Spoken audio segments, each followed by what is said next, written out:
अस्सलाम वालेकुम दोस्तों। इस वीडियो में मैं आपको गाइड करूंगा कि डैशबोर्ड जो वर्डप्रेस का है वो कैसा नज़र आता है और उसमें कौन-कौन से ऑप्शन जो है बाय डिफ़ॉल्ट मौजूद होते हैं। और जैसे-जैसे आप वेबसाइट को बनाते जाते हैं, उस प्लगइन्स अपडेट करते रहते हैं और ऐड करते जाते हैं पेजेस वगैरह, तो उसमें कैसे इज़ाफ़ा होता जाता है। तो फ़िलहाल ये क्योंकि कोई भी आपने वेबसाइट बनानी है या कोई भी काम करना है किसी भी टूल के ऊपर, तो पहले उसका इंटरफ़ेस का समझना, उसका डैशबोर्ड का अंदाज़ा होना कि उसमें कौन से ऑप्शन दिए हुए हैं, उनका कौन-सा ऑप्शन कैसे वर्क करता है, तो उसका पता होना ज़रूरी है। जब डैशबोर्ड समझ लेंगे, उसके बाद फिर उसको प्रैक्टिकल में यूज़ करना ईज़ी हो जाता है। तो जब आप डैशबोर्ड पे आ जाएँगे, तो उसमें ये ऑप्शन जो है मौजूद होते हैं। लेकिन ये कब डैशबोर्ड आपके सामने आएगा, जब आपने होस्टिंग और डोमेन परचेज़ कर ली होगी, तो उसके बाद आप फिर इस स्टेप के ऊपर आएँगे। उसके ऊपर मैंने ऑलरेडी वीडियो बनाई हुई है पहले। तो हम वर्डप्रेस के डैशबोर्ड को देख लेते हैं कि इसमें सबसे पहले जो है होम नज़र आता है। होम में इस तरह से वेलकम टू वर्डप्रेस ये लिखा हुआ नज़र आता है। इस तरह आपने कोई क्विक ड्राफ्ट करना है या कोई एक्टिविटी है या वर्डप्रेस की जो न्यूज़ एंड अपडेट्स हैं, तो ये वाले जो है ना आपके फ्रंट एंड के ऊपर ये पहले नज़र आते हैं। तो इसमें एक ऊपर ऑप्शन दिया होता है स्क्रीन ऑप्शन। इसमें अगर आप चाहें तो इनको जो है डिसमिस भी कर सकते हैं यहाँ से। फॉर एग्ज़ाम्पल ये जो वेलकम टू वर्डप्रेस लिखा हुआ है, मैं यहाँ से इसको अनटिक कर देता हूँ, तो जो वो वेलकम वाला ख़त्म हो जाता है। तो ये बेहतर है आप ये सारी चीज़ें यहाँ से ख़त्म कर दें, ताकि जो ये फ्रंट एंड के ऊपर आप सिर्फ़ वही चीज़ रखें जो आपके यहाँ पे काम आ रही है। बाकी चीज़ों को अनटिक कर दें। तो ये स्क्रीन ऑप्शन से जो है ये हो जाता है। तो सबसे पहले ऑप्शन आ रहा है पोस्ट का, कि आपने पोस्ट कैसे करनी है। ऑल पोस्ट अगर पहले से की हुई है तो वो यहाँ से पता चल जाएँगी। फॉर एग्ज़ाम्पल यहाँ पे मैं क्लिक करता हूँ, कोई पोस्ट अगर किसी ने की हुई है तो यहाँ से ये देखें, ये 2 पोस्ट पहले की हुई हैं यहाँ से, तो ये नज़र आ रही हैं। अगर फॉर एग्ज़ाम्पल हमने ऐड न्यू पे क्लिक करेंगे तो हम न्यू पोस्ट क्रिएट करेंगे। तो ये न्यू पोस्ट फॉर एग्ज़ाम्पल अगर आपने ब्लॉग वेबसाइट है आपकी, आप कोई ब्लॉग या कोई आर्टिकल पोस्ट करना चाहते हैं, तो इसी के ऊपर आप आके पोस्ट करेंगे। यहाँ पे आके आप आर्टिकल का टाइटल लिखेंगे। फॉर एग्ज़ाम्पल मैं यहाँ पे टाइटल लिख देता हूँ डिजिटल ग्राफ़िक्स। ये टाइटल लिख देता हूँ। अब यहाँ पे आके मैंने क्या ऐड करना है, वो इसके ऊपर जो प्लस का आइकन बना हुआ है इसके ऊपर हम क्लिक करेंगे कि पैराग्राफ ऐड करना चाहता हूँ मैं, यहाँ पे इमेज ऐड करना चाहता हूँ, यानी कि ब्लॉग पोस्ट फॉर एग्जांपल हम क्रिएट कर लें, तो मैं पैराग्राफ फॉर एग्जांपल मैं ऐड करना चाहता हूँ। तो ये डमी पैराग्राफ मैं यहाँ से ले लेता हूँ कोई भी, यहाँ से कॉपी करके इधर मैंने पेस्ट कर लिया है।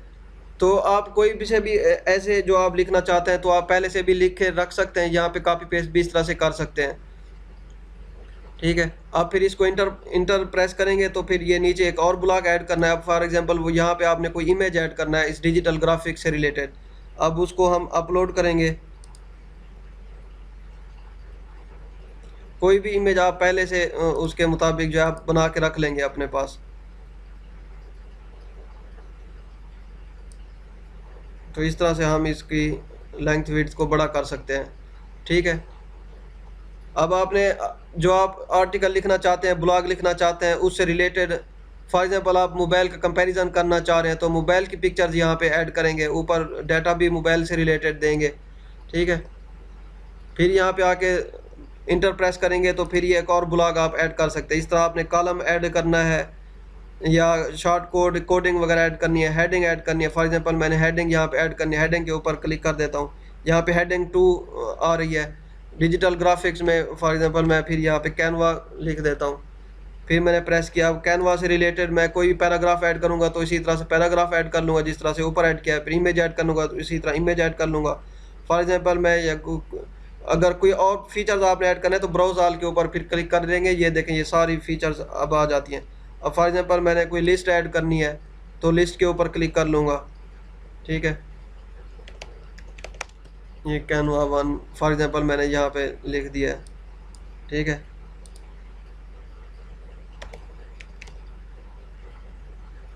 कैनवा 1 या इसी तरह कैनवा 2, यानी कि कोई भी लिस्ट आप यहाँ पे क्रिएट कर सकते हैं।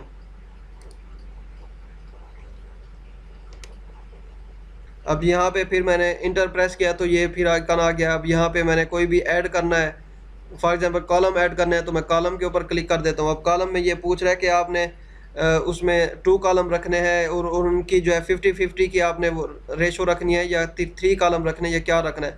फॉर एग्जांपल मैं 50-50 के 2 रख देता हूँ यहाँ पे। अब फिर यहाँ पे आके ये पूछता है कि आपने इसमें ऐड क्या करना है। अब फॉर एग्जांपल मैंने इसमें इमेज ऐड करना है, तो इस वाले में मैं इमेज को जो है अपलोड करूँगा।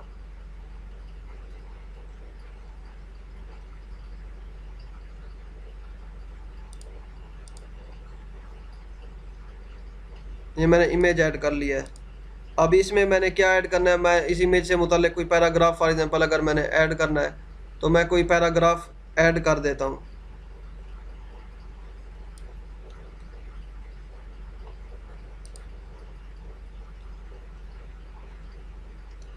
ठीक है, इस तरह से आप पैराग्राफ जो है ऐड कर सकते हैं।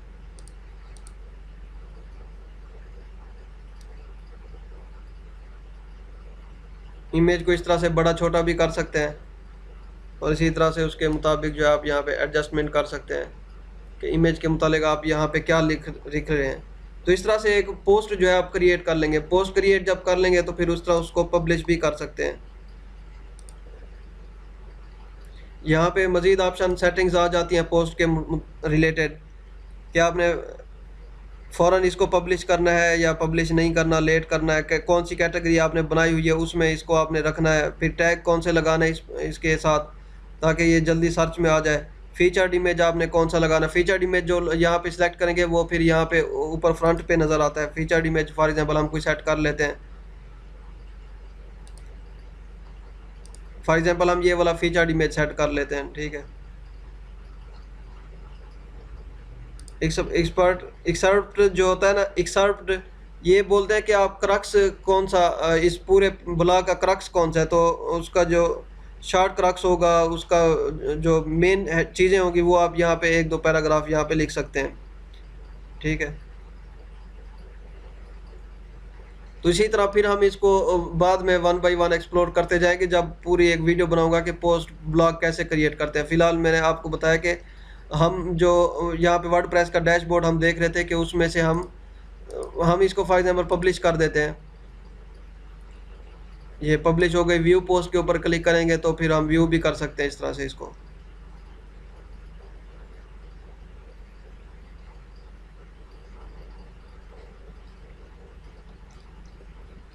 ठीक है, ये डिजिटल ग्राफिक्स की जो पोस्ट थी ये वाली, तो ये हमने उसकी ये पिक्चर भी ऐड की थी, ये लाइन ये भी ऐड किए थे, तो उस तरह से आप जो है ना बना सकते हैं। तो हम चलते हैं डैशबोर्ड की तरफ दोबारा कि अभी हमने देखा है कि हम पोस्ट कैसे क्रिएट करते हैं। यहाँ पे ऐड न्यू पोस्ट के ऊपर मैंने क्रिएट करना आपको सिखा दिया है। फिर उसके बाद कोई कैटेगरी आप रख सकते हैं, जिस तरह ये एसईओ की कैटेगरी है। अगर आप कोई कैटेगरी नहीं रखेंगे तो अनकैटेगराइज में वो चली जाएगी। वहाँ पे कैटेगरी में मैंने एसईओ सेलेक्ट किया था तो ये उस कैटेगरी में आ गई है पोस्ट। इस तरह से आप बहुत सी कैटेगरीज बना सकते हैं, साइंस की कैटेगरीज बना सकते हैं, पॉलिटिक्स की कैटेगरी बना सकते हैं। जो भी आपको इंटरेस्ट होगा उसमें आप उसकी मोबाइल की, लैपटॉप की कैटेगरीज बनाते जाएंगे। ठीक है, कैटेगरीज कैसे बनाएंगे वो यहाँ पे क्लिक करेंगे तो फिर इस तरह से आप बना सकते हैं कैटेगरीज।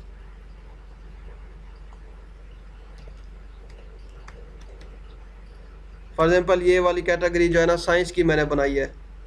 ठीक है, पेरेंट कैटेगरी भी इसी को रहने देते हैं। ठीक है, add new category.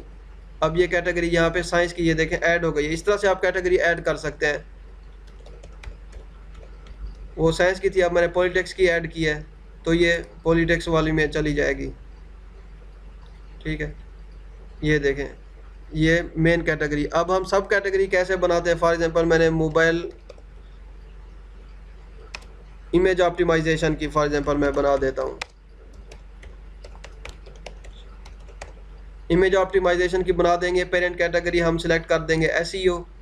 Add new category पे क्लिक करेंगे तो आप ये देखें ये एसईओ के अंदर ये यानी कि ये जो लाइन है ना ये सब कैटेगरी की नज़र आ रही है आपको। ये इमेज ऑप्टिमाइजेशन वाली अभी इधर आ रही है। अब जब कोई भी आप आर्टिकल या पोस्ट लिखेंगे उसकी कैटेगरी में इमेज ऑप्टिमाइजेशन सेलेक्ट करेंगे तो वो इसकी सब कैटेगरी में यहाँ पे आके शो हो जाएगी। ठीक है, इस तरह से कैटेगरीज बनाते हैं। बाकी टैग्स वहाँ पे जो भी आप पोस्ट लिखेंगे टैग्स का भी ऑप्शन आ रहा था कि टैग्स आपने एसईओ का लगाना है या कौन सा लगाना है, तो आप टैग्स भी वहाँ पे लगा सकते हैं। ये था पोस्ट से रिलेटेड। फिर उसके बाद मीडिया है कि मीडिया जो भी आपकी वेबसाइट के ऊपर अपलोड करते जाएंगे पिक्चर्स, इमेजेस, वीडियोस, तो वो आपकी मीडिया लाइब्रेरी में यहाँ पे शो हो जाएगा। ये शो हो रहा है कि जो जो इमेजेस मीडिया आप यूज़ करेंगे अपनी वेबसाइट के ऊपर, तो वो ये सारे यहाँ पे मीडिया में शो हो जाएंगे। ठीक है, ऐड न्यू, अगर कोई आपने ऐड करना है कोई भी, तो इसके ऊपर ऐड न्यू के ऊपर क्लिक करेंगे। वहाँ पे फिर जाके आपने डेस्कटॉप के ऊपर रखा हुआ है या जहाँ पे भी रखा हुआ है फाइल, सिलेक्ट फाइल आप करें। यहाँ पे आपने कोई भी फाइल अगर आपने ऐड करनी है अपने मीडिया में, तो फिर आप उसको ऐड कर सकते हैं।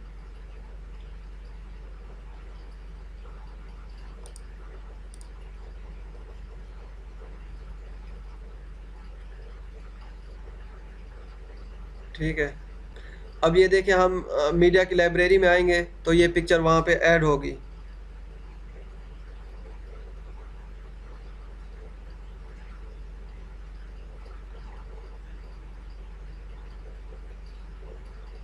ये वाली पिक्चर है।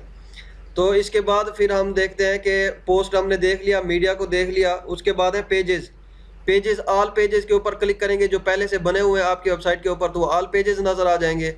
अगर ऐड न्यू पेज कोई करना है आपने, तो वो इस तरह से क्लिक करेंगे। पहले ऑल पेजेस देख लेते हैं कि ऑल पेजेस हमारी वेबसाइट के ऊपर कौन कौन से बने हुए हैं।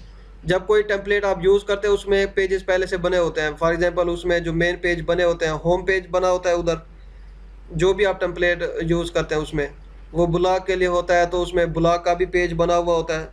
तो ये 3-4 पेज वहाँ पे बने होते हैं। अगर नहीं बने हुए तो फिर आप क्या करेंगे, ऐड न्यू के ऊपर क्लिक कर लेंगे। ऐड न्यू के ऊपर क्लिक करके आप पेज का टाइटल रखेंगे कि ये किस नाम का पेज है आपका। तो उसके बाद फिर आप उसकी सेटिंग करेंगे। फॉर एग्जांपल ये पेज जो है हम कस्टमर सपोर्ट का कर देते हैं, कस्टमर सपोर्ट। अब उसी तरह फिर यहाँ पे आपने इसमें कस्टमर सपोर्ट को गाइड करने के लिए आपने पैराग्राफ ऐड करना है, इमेज ऐड करना है, यानी कि पोस्ट की तरह का इसको फिर आपने सेट करते जाना है। ठीक है, ये जो भी फीचर्स आप ऐड करेंगे, इमेज ऐड करना चाहते हैं, गैलरी ऐड करना चाहते हैं, ऑडियो या वीडियो या कुछ भी, कस्टमर सपोर्ट को के गाइड करने के लिए आपने कोई वीडियो बनाई हुई है तो वो यहाँ पे रख सकते हैं। ठीक है, तो इस तरह से हम करते जाएंगे। फिर इस तरह हमने पेज क्रिएट करने के बाद पब्लिश कर देना है। पब्लिश करेंगे तो वो पेज जो है हमारी वेबसाइट में ऐड हो जाएगा कस्टमर सपोर्ट का। तो ऑल पेजेस के टैब के ऊपर हम आके देख लेते हैं कि कस्टमर सपोर्ट का पेज बना हुआ है नहीं बना हुआ। ये देखें, ये बना हुआ है। ठीक है, कस्टमर सपोर्ट का पेज ये बना हुआ होता है। जो भी आप पेज क्रिएट करेंगे ऑल पेजेस की लिस्ट में आके उसको चेक कर लेंगे। इस तरह से हम पेज ऐड कर सकते हैं। इसमें एक और इम्पॉर्टेंट बात मैं आपको बताता जाऊं कि उसको फिर मेन्यू में ऐड करेंगे तो उसके बाद फिर वो फ्रंट पे आपको जो है ना वो नज़र आएगा। फॉर एग्जांपल मैं विजिट साइट आपको करके दिखाता हूं। तो कस्टमर सपोर्ट का जो ये पेज है, ये वहाँ पे मेन्यू में, होम पेज के मेन्यू में नज़र नहीं आ रहा होगा। ये देखें, ये यहाँ पे नज़र नहीं आ रहा। कस्टमर सपोर्ट का जो पेज है वो यहाँ पे कब नज़र आएगा, जब हम उसको मेन्यू में ऐड करेंगे। वो पेज आपकी वेबसाइट के ऊपर मौजूद है लेकिन क्लाइंट को नज़र नहीं आएगा। वो कब नज़र आएगा, जब हम उसको मेन्यू में जाके फिर ऐड करेंगे।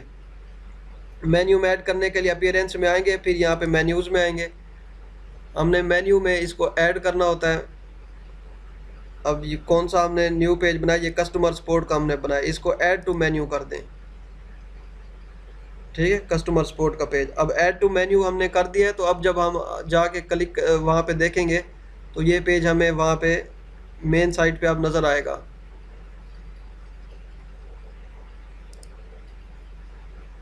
यहाँ पे इसको रिफ्रेश कर लें।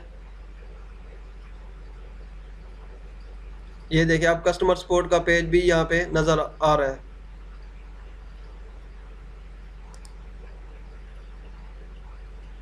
ठीक है, कस्टमर सपोर्ट का पेज अभी खाली था, जब हमने उसके ऊपर क्लिक किया तो अभी हमें यहाँ पे कुछ भी नहीं नज़र आ रहा।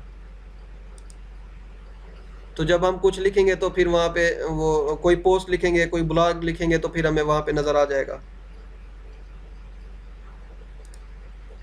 ठीक है, ये पेज का हो गया कि ऑल पेजेस जो हमने बनाए हुए हैं वो नज़र आएंगे। तो फिर उसके बाद कोई पेज ऐड करना है तो वो हमने इसके ऊपर क्लिक करके ऐड करना है। फिर उसके बाद है कमेंट्स, कि कोई भी आपकी वेबसाइट के ऊपर आकर जो भी कमेंट करेगा तो वो कमेंट इस सेक्शन में आपको नज़र आएंगे। फॉर एग्जांपल आपकी कोई प्रोडक्ट की साइट है या कोई ब्लॉग है तो जो भी कमेंट है वो यहाँ पे नज़र आएंगे। आप उसको अप्रूव भी कर सकते हैं, उसको स्पैम डिलीट भी कर सकते हैं, बैन में भी फेंक सकते हैं। ठीक है, तो आप उसकी सेटिंग यहाँ पे कर सकते हैं, जो कमेंट्स होते हैं उनकी।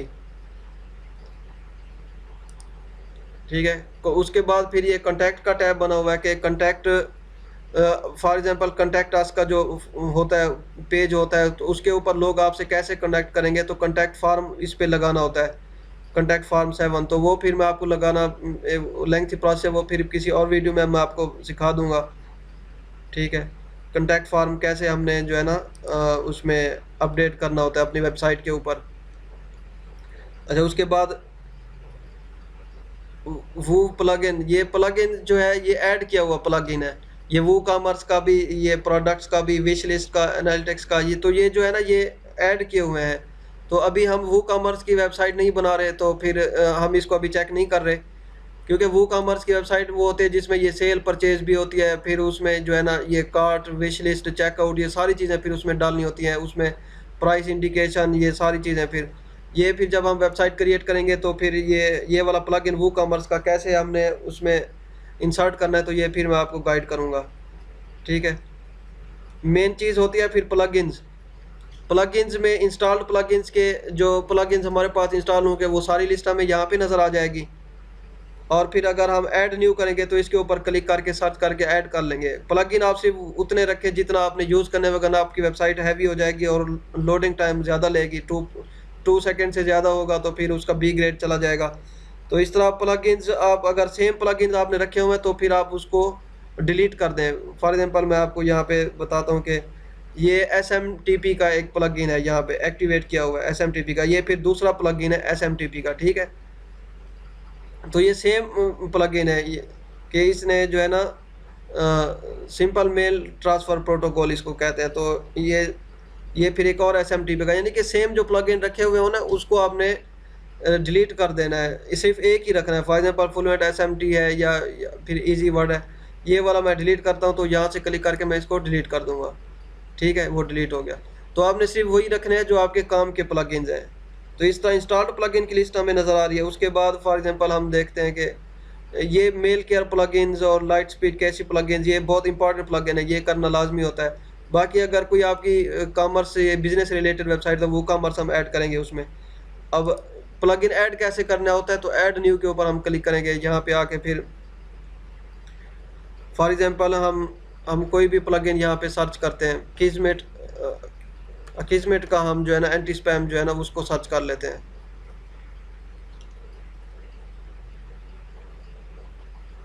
ठीक है, ये देखें अकिस्मेट एंटी स्पैम का प्लगइन है। यहाँ पे अगर आपने नहीं किया हुआ तो इंस्टॉल नाउ के ऊपर क्लिक करेंगे। इंस्टॉल नाउ के ऊपर जब क्लिक कर लेंगे तो फिर एक्टिव का ऑप्शन आ जाएगा, फिर एक्टिव कर देंगे तो एक्टिवेट हो जाएगा प्लगइन आपकी वेबसाइट के ऊपर। तो ये जो प्लगइन मैंने किए हुए हैं ऑलरेडी इस वेबसाइट के ऊपर, तो उसमें ये वाले ऑप्शन एक्टिव नज़र आ रहे हैं, इसलिए जो नहीं किए हुए तो इंस्टॉल नाउ के ऊपर आप क्लिक करेंगे। तो प्लगइन्स में फिर उसकी रेपुटेशन भी देख लेते हैं कि उसमें जो उसको रेटिंग क्या मिली हुई है, उसमें यूज़र्स कितनी है उसके, और फिर उसकी जो लेटेस्ट अपडेट है वो कब की है, इसकी 2 वीक्स है, इसकी 5 डेज़ है। तो लेटेस्ट जो प्लगइन होगा तो फिर आप उसको भी फिर यूज़ कर सकते हैं, उसकी ज़्यादा ऑथेंटिकेशन होती है। तो इस तरह प्लगइन्स वाला ज़्यादा इंपॉर्टेंट हो जाता है। फिर उसके बाद जो सबसे इम्पॉर्टेंट है वो यहाँ पे जो है ना सेटिंग्स होती हैं।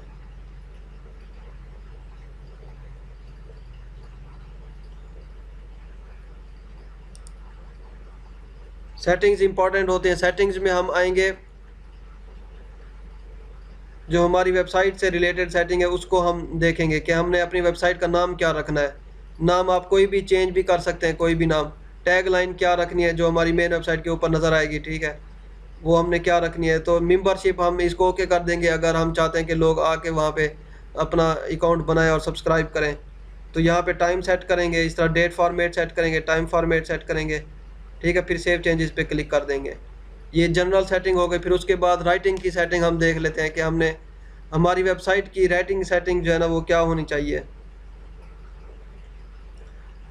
ठीक है, डिफ़ॉल्ट पोस्ट कैटेगरी के हमारी पोस्ट हम जो भी करेंगे तो वो पॉलिटिक्स में जानी चाहिए, साइंस में जानी चाहिए या एसईओ में जानी चाहिए। ये इसको बाय डिफ़ॉल्ट ये अनकैटेगराइज करता है, क्योंकि जब आपने पोस्ट लिखनी होती है तो फिर उसी के ऊपर आप जो है उसको कैटेगरी वहाँ पे चेंज कर देते हैं। फिर इसी तरह आप पासवर्ड, लॉगिन डिटेल ये सारी आपने देनी होती है। फिर उसके बाद है रीडिंग। आपकी वेबसाइट की जो रीडिंग है वो कैसी होनी चाहिए, कि जो ये मेन चीज़ है यहाँ पे कि जो आपका होम पेज है ना उसको यहाँ पे आके स्टैटिक पेज के ऊपर आपने क्लिक करना है। वगरना ये होम पेज डिस्प्ले का जो लेटेस्ट पोस्ट होगी उसको ये होम पेज कंसिडर करेगा। लेकिन यहाँ पे आपने स्टैटिक पेज पे क्लिक करके होम पेज जो है होम वाला आपने सेलेक्ट करना है, ब्लॉग को नहीं करना, कार्ट को नहीं करना, चेकआउट को, कॉन्टैक्ट को। ठीक है, जो होम है होम पेज ही यहाँ पे होम पेज में शो होना चाहिए। और पोस्ट पेज जो है, जो भी आप पोस्ट लिखें, ब्लॉग लिखें, तो वो ब्लॉग पेज उसको में उसी पेज के ऊपर जाके आपकी पोस्ट पब्लिश होनी चाहिए। चेकआउट पे क्लिक करेंगे तो ये पोस्ट आपकी उस पेज के ऊपर चली जाएगी। हमने ब्लॉग पोस्ट को सिलेक्ट करना है ताकि पोस्ट हमारी उधर जाके सिलेक्ट हो। फिर एक पेज के ऊपर कितनी पोस्ट हमारी जो है नज़र आ सकते हैं, 10, 8, 9 कितनी, तो यहाँ से आप सिलेक्ट कर सकते हैं। ठीक है, उसके बाद डिस्कशन वाले टैब को हम चेक कर लेते हैं कि डिस्कशन के कोई भी बंदा आके क्या यहाँ पे डिस्कस कर सकता है। कमेंट के बारे में है कि पहले यूज़र खुद को रजिस्टर करेगा उसके बाद फिर कमेंट करेगा, या कोई भी कमेंट आके पहले उसको कमेंट कर सकता है। तो ये कमेंट के बारे में सारी डिटेल्स हैं। ठीक है, फिर ये मीडिया के बारे में है कि थंबनेल का साइज़ हमने क्या रखना है, उसकी लेंथ विड्थ। ठीक है, मीडियम साइज़ क्या होना चाहिए, लार्ज साइज़ क्या होना चाहिए, मीडिया के बारे में ये उसके साइज़ के बारे में हो जाता है। फिर उसके बाद है परमालिंक्स कि जो भी यूआरएल होते हैं वो यहाँ पे किस कैसे आपको जो है नज़र आने चाहिए। ये सबसे स्टैंडर्ड जो होता है वो पोस्ट नेम का होता है कि जो भी आप पोस्ट लगाएंगे तो पोस्ट नेम का यूआरएल होना चाहिए। ठीक है, तो ये यूज़र फ्रेंडली भी होता है कि पहले आपकी वेबसाइट का नाम आना चाहिए, फिर जो भी आप पोस्ट लिखेंगे उसका नाम आना चाहिए। तो अगर कोई और सिलेक्ट है आपके पास तो प्लेन की बजाय आप ये पोस्ट नेम को सिलेक्ट कर लें। ठीक है, उसके बाद फिर प्राइवेसी पेज जो है, प्राइवेसी पेज जनरेट भी हो जाता है। गूगल करेंगे प्राइवेसी पेज जनरेटर तो वो भी आ जाता है। कि हम कैसे जनरेट करेंगे उसके लिए हम एक वेबसाइट के ऊपर आते हैं। ठीक है, प्राइवेसी पॉलिसी जनरेटर .info, इसके ऊपर हम आएंगे प्राइवेसी पॉलिसी पेज जनरेट करने के लिए। तो ये वाली वेबसाइट है, इसके ऊपर आके हम अपनी कंपनी का नाम लिखेंगे, वेबसाइट का नाम लिखेंगे, यूआरएल इंटर करेंगे, नेक्स्ट करेंगे। ये सिंपल 2-3 स्टेप है। उसके बाद फिर प्राइवेसी पेज जनरेट हो जाता है आपका। फिर उसको हमने वहाँ से कॉपी पेस्ट करना होता है अपने प्राइवेसी पेज में, अगर हमने बनाया हुआ है तो। अगर ऑल पेजेस के ऊपर जाके हम देख लेंगे प्राइवेसी पेज बना हुआ है या नहीं बना हुआ। ठीक है, तो फिर ये वाली मेन सेटिंग होती है। जब आप पहले वेबसाइट क्रिएट करेंगे तो ये वाले डैशबोर्ड में ये वाली मेन चीज़ें होती हैं। पोस्ट होती है, मीडिया होती है, पेजेस होता है, कमेंट्स, कॉन्टैक्ट, और फिर उसके बाद जो है अपीयरेंस, प्लगइन्स और सेटिंग्स। ठीक है, अपीयरेंस में हम देखते हैं कि थीम्स हमने कौन सा सिलेक्ट करना है। अपीयरेंस भी एक मेन होता है कि हमने जो भी वेबसाइट बनानी है, अगर बिज़नेस की बनानी है तो बिज़नेस से रिलेटेड थीम हम सर्च करके लिखेंगे। ठीक है, कोई भी अगर हमने ऐड न्यू थीम करना है तो हम यहाँ पे क्लिक कर लेंगे। अभी फ़िलहाल जो हमारी वेबसाइट एक्टिव थीम है वो वूस्टिफाई का है, क्योंकि ये वेबसाइट जो है बिज़नेस से रिलेटेड बनाई गई थी, डमी वेबसाइट है, तो उससे उसके ऊपर जो रन हो रहा है वो वूस्टिफाई का रन हो रहा है। अगर आपने कोई न्यू ऐड करना है तो ऐड न्यू के ऊपर क्लिक करेंगे और थीम जो है ना न्यू इंस्टॉल कर सकते हैं सर्च करने के बाद। ये पॉपुलर थीम जो बाय डिफ़ॉल्ट वर्डप्रेस में मौजूद है, ये वो वाली थीम दिखाएगा। आप जिस थीम पे क्लिक करके एक्टिव कर लेंगे तो वो सारी वेबसाइट के ऊपर वही जो है ना हमें नज़र आएगा। फॉर एग्ज़ाम्पल हम यहाँ से कोई सर्च करेंगे, फॉर एग्ज़ाम्पल हम कैडेंस का सर्च कर लेते हैं। ठीक है, कैडेंस का जो है ब्लॉग के लिए बेहतरीन है, तो इसका हम प्रीव्यू कर लेते हैं यूज़ करने से पहले या इंस्टॉल करने से पहले। ठीक है,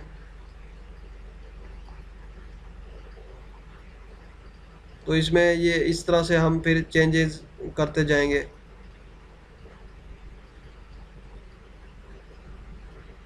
इसमें अबाउट पेज ऑलरेडी बनाया हुआ है, पेरेंट पेज है, सब पेजेस है, तो इसमें ये इस तरह से हम फिर चेंजेस करते जाएंगे।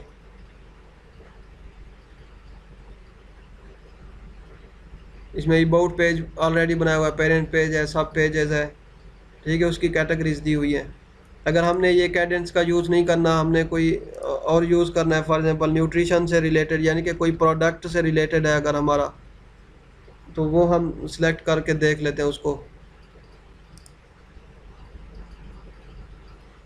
ठीक है, न्यूट्रिशन का अगर हम सर्च करेंगे तो फिर ये देखें उसमें कौन कौन से रिलेटेड उससे ओपन हो रहे हैं।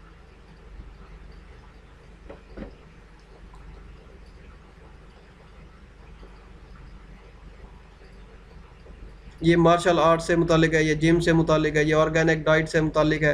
तो जो भी हमसे रिलेटेड होगा तो हम उसको सर्च करके उस पर क्लिक करेंगे। इंस्टॉल करेंगे तो वो वाला इंस्टॉल हो जाएगा। तो इस तरह से थीम हम इंस्टॉल करेंगे। ठीक है, अपलोड थीम, अगर कोई वेबसाइट से आपने कोई थीम किया है, उसकी पीडीएफ उसकी जो है फाइल आपने विनरार फाइल है आपके पास, विनरार फाइल को अपलोड करना है, तो इस उसको ड्रैग करके इसके ऊपर जब डिस्पैच करेंगे तो वो हो जाएगा। किसी वेब अगर आपने किसी वेबसाइट से जाके कोई थीम अपलोड करना, जैसे वूस्ट्रीफाई का था, मैंने एक वेबसाइट से जो है डाउनलोड किया था विनरार फाइल उसकी डाउनलोड करने के बाद उसको ड्रैग करेंगे, फिर यहाँ पे आके उसको छोड़ेंगे तो इधर वो अपलोड हो जाएगा। तो इस तरह से आप थीम को देख सकते हैं कि कौन सा थीम आपने यूज़ करना है। पोर्टफोलियो के लिए अलग से थीम होते हैं, बिजनेस के लिए अलग से थीम होते हैं। तो इस तरह से ये थीम्स का बना हुआ है। तो ये मेन इंट्रोडक्शन था इसका वर्डप्रेस के डैशबोर्ड का, कि इसमें पोस्ट कैसे क्रिएट करनी है, ये सारी चीज़ें। तो वन बाय वन फिर इसके ऊपर मैं वीडियो बनाता जाऊंगा। तो उम्मीद है आपको समझ आ गई होगी। मिलते हैं नेक्स्ट वीडियो में। Thank you. अल्लाह हाफिज़।